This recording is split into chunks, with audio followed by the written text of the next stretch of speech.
Today I'm going to talk about different string options, both acoustic and electric guitars, some of the differences between them, as well as what my personal preference is. So first we're going to go with acoustic guitars.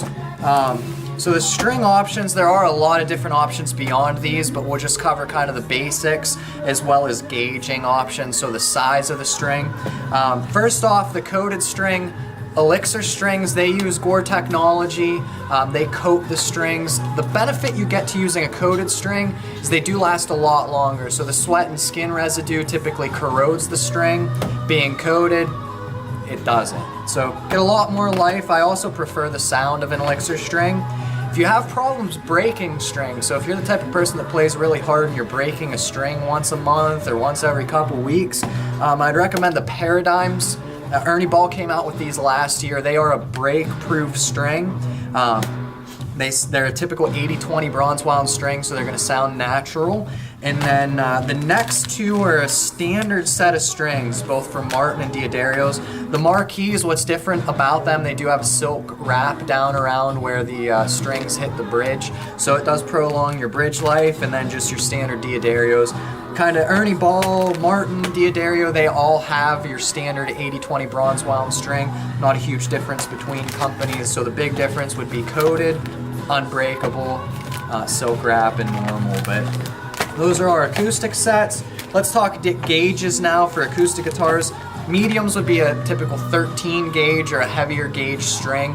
Most guitars come with what's known as a light, so like a 12 to 53. Typically what we recommend if you're not sure what to get, because that's going to be real consistent. Anytime you thicken the gauge string up, you're going to get more sound, more tone out of the guitar, but it's going to be a little tougher to play. Anytime you go down, it gives you more playability, but you lose some of the bottom end, you lose some of the tonality from the string. So that light gauge is a good in-between. There are some other options there as far as how thick or how thin you can go. Now on to electric strings.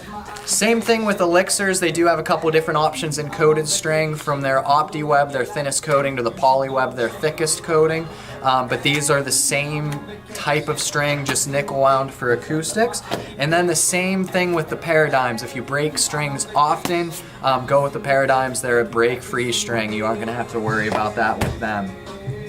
Now, like I said, typical guitar strings, a nickel wound string. D'Addario, Ernie Ball, Super Slinkies, they're all going to cover that. But companies are now starting to make strings out of different metals. So Ernie Ball has these cobalt strings. I really like the sound out of them. They're a higher output string, a little more clarity to them. But also if you're playing a Strat or a Telecaster, something that's bright by itself, it could be a little too much for you. So definitely something to try. As far as gauges go, shorter scale length guitars typically come with 10 to 46s on them.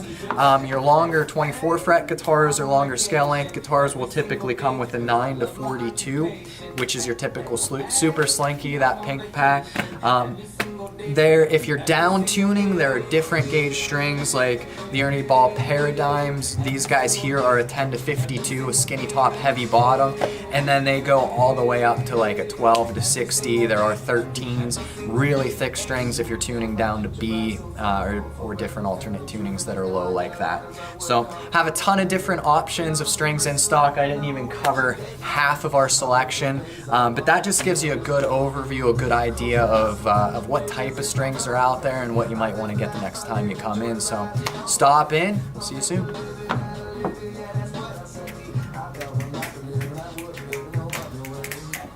Hey.